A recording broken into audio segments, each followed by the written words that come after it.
Welcome back, Kids Rock Kids. It's good to see you. We're talking about Jesus' Sermon on the Mount. Last week we talked about how God blesses those who struggle, and this week we're going to talk about how God shines His light through us. But first I want to ask you a question. What is your favorite salty food? Tell your friend, tell somebody who's there with you. Is it pretzels? Is it Fritos? Is it French fries? Is it beef jerky? That's really good. All right, you got it? All right, I'm gonna show you something I made tonight. Popcorn. This and this came out of the bag. I tried this, and honestly, it tastes like cardboard. This stuff, pretty good. What's the difference? I think I can fix it.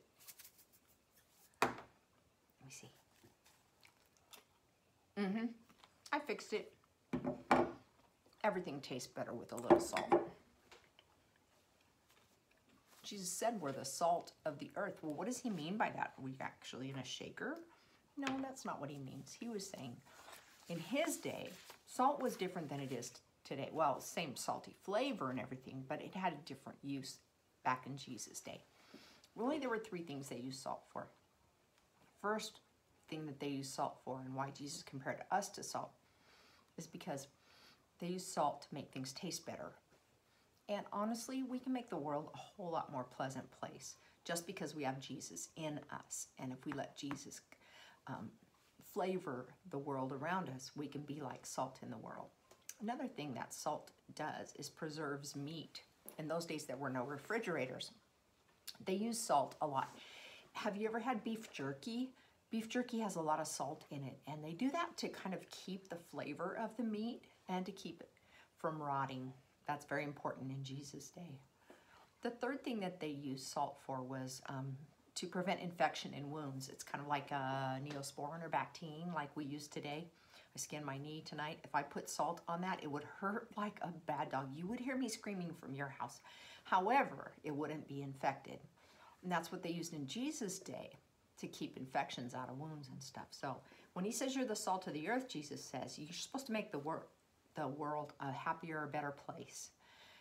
If you are the salt of the earth, you will also keep it from rotting. So you'll keep the bad things from taking over in the world. And the third thing about being the salt of the earth is that you can be just like Jesus and bring healing to the world by being Jesus' light. Oh, light's the next thing he told us about. He says, you are the light of the world. Now, just for fun, I brought you some different types of lights. One of them, can you see what this is? This is a big candle. It has 3 wicks on it. And it is powered by burning wicks.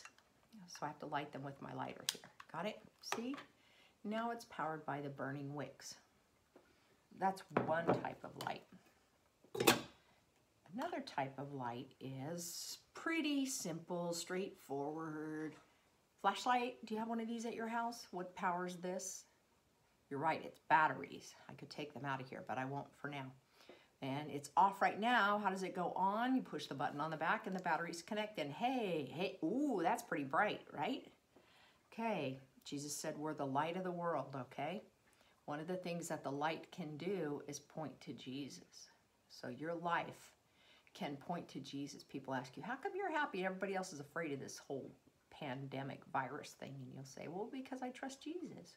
So you're bringing the light of God's love into your world. Okay, another type of light that I have here kind of looks like a regular flashlight, but this one's really cool. I did not even know these existed until Steve brought it home.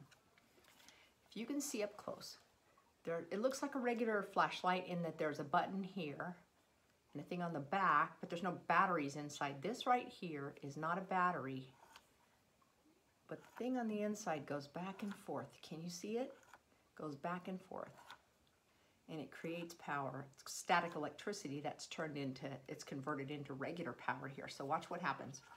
When I shake it up really good, shake it, shake it, shake it, shake it, and then push the button and hey, the light comes on. That's pretty cool, huh? Another kind of light that I have, we take this camping with us. It's pretty cool. You might recognize the panel on the top is a solar panel. So I set it outside this afternoon for a little bit. Now watch what happens. See, there's nothing happening, and then I turn it on. That's all solar power. There's no battery to this. It's all solar powered from the panels on top. It's another type of light. Oh, can I do this? I can't turn it off. There it is. I finally turned it off. Good for me. There's another kind of light that's pretty fun. If I were to hand you one of these, what would you want to do with it? Right off the bat, are you going to just look at it? Oh, that's so nice. It's such a lovely orange. No, what are you going to want to do with this? You're going to want to pop it because it is a glow stick, right? I'd say, no, don't pop them yet. Don't pop it yet. And I would bet you $10 that someone in the room would pop it. That's right, because they're irresistibly fun to pop. All right, watch. See what happens when I pop it here? It goes from orange to neon green. And the more I pop these little crystals here, the more green it gets. Now, why would I want to have a glow stick and not pop it? Why would I want to have something and put it under a bucket? There's no light coming out of that.